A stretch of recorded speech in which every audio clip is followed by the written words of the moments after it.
আচ্ছা দেখো, আমরা সাইকাসের শনাক্তকারী বৈশিষ্ট্য একটা কথার মাধ্যমে আমরা মনে রাখতে পারি। স্পোরকে পাম্প করলে কেজির পক্ষে ট্রান্সফার হয়, আর পুরুষ হেটার্সরা বাতাসে লাটিমের মতো ঘোরে। এটার মাধ্যমে আমরা 10টা বৈশিষ্ট্য মনে রাখতে পারি। কি জাতীয়?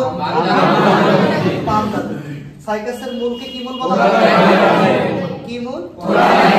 সাইকাসের কচি পাতার নাম কি? কি? ক্রোজিয়া। সাইকাসের পাতা কেমন? সাইকাসের পাতা কেমন?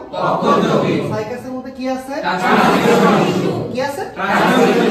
সাইকাসের পুংরেণু বা স্ত্রীরেণু কি কি কি রকম? কি স্পোরিক? সাইকাস কিসের মধ্যে পড়া যায়? কিসের মাধ্যমে? সাইকাসের শুক্রাণু কিসের মধ্যে পড়ে? ঘরে মানে কি? মনে রাখতে পারবা? 10টা পৃষ্ঠা ভুলে যাবা? মুখস্থ হয়েছে? বলতে পারবা?